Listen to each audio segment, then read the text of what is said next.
Hi everyone. Today we're going to take a look at the week 2 packet if you're following our modified versions. This packet is all review material over everything we've been covering this unit. A lot of it is graphing. If you do not have access to print off the packet like I do, you can always use lined or graph paper and sketch a graph on your own.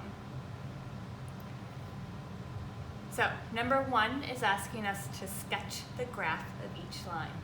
When looking at number 1 on your packet, you can see that the equation is y equals 1/4 x plus 3. These are linear equations, and we know that our formula for linear equations is y equals mx plus b. We can use a highlighter to identify these different components. We always want to identify what is our slope, our m, and we're also always interested in seeing what is our b, our y-intercept. So off to the side, when we talk about what is our b is our y-intercept. It's where our line crosses the y-axis. And as you can see from our highlighted portion right here, b is positive 3. Then we also want to know what is our slope. Slope is our m. From our highlighted portion right here, we can see that our slope in this equation is 1/4. It's also important to note that your slope is the rise over run. It's how our line changes when we go up and down the y-axis and across on the x-axis.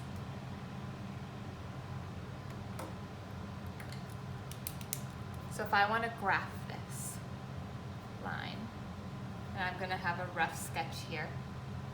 Looks like I need 1, 2, 3, 4, 5.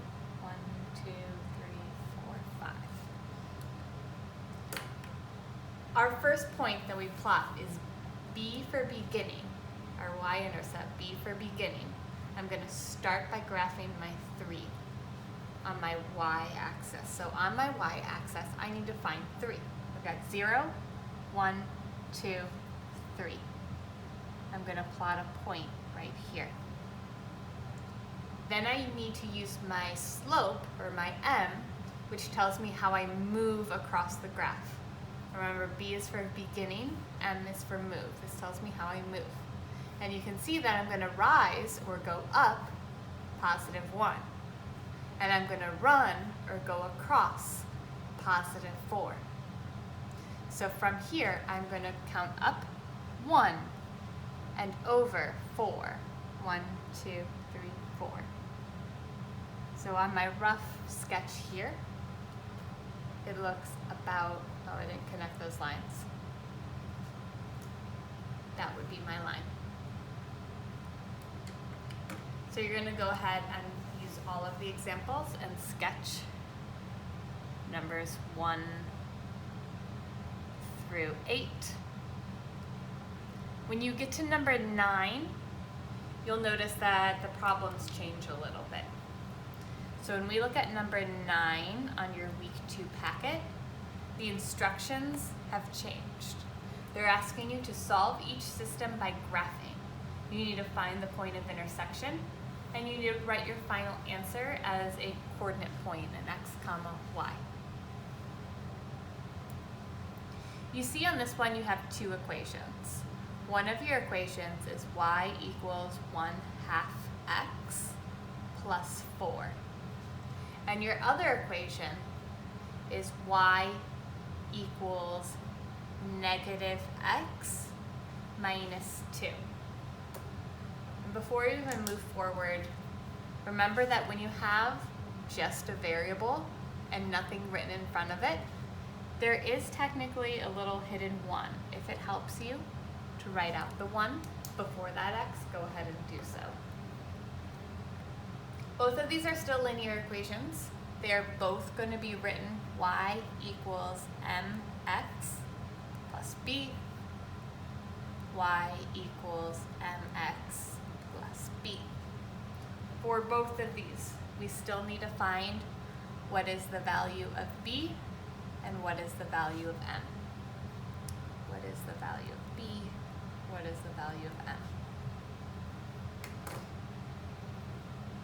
We can use our highlighters to identify these portions again. I'm going to use purple to identify my slope in each equation, and the pink to identify my b value in each equation.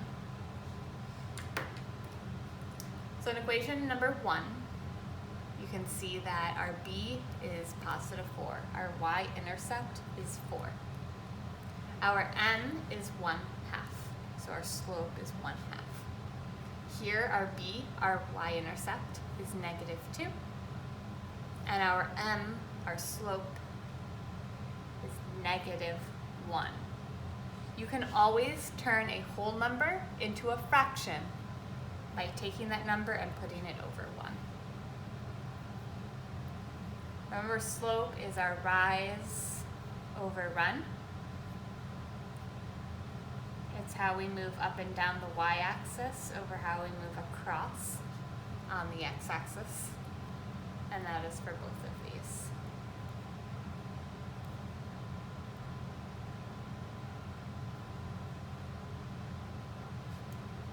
So now that we have the y-intercept and the slope of each equation, we need to graph these on a coordinate grid.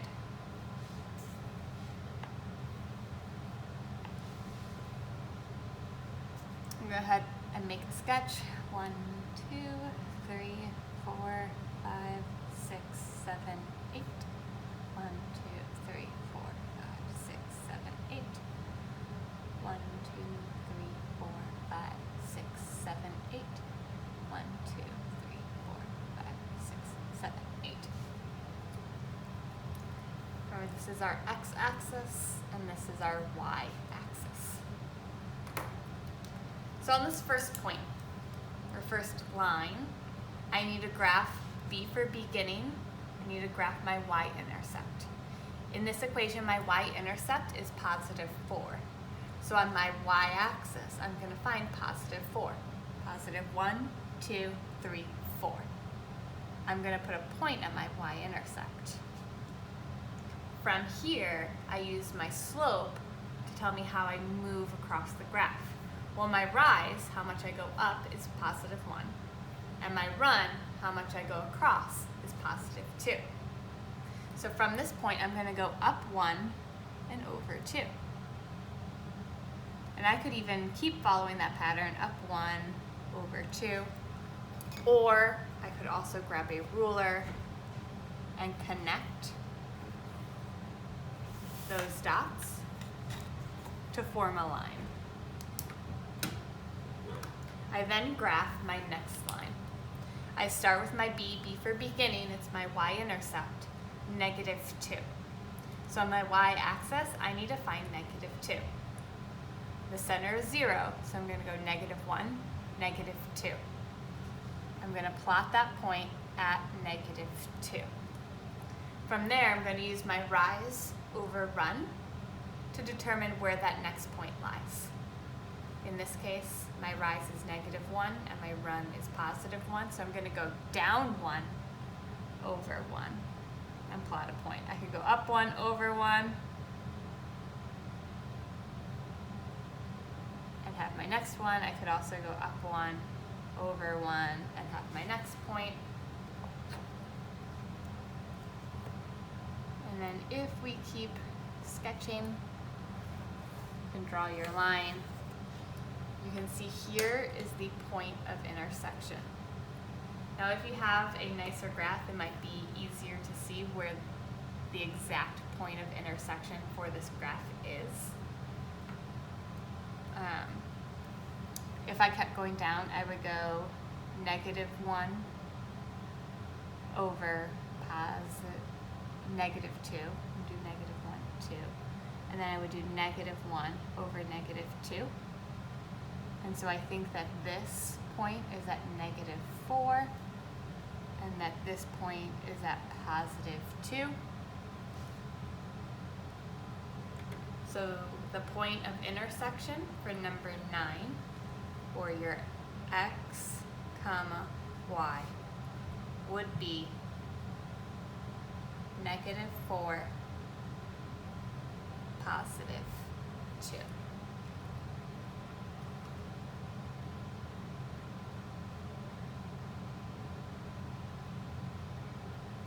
Moving to the next section,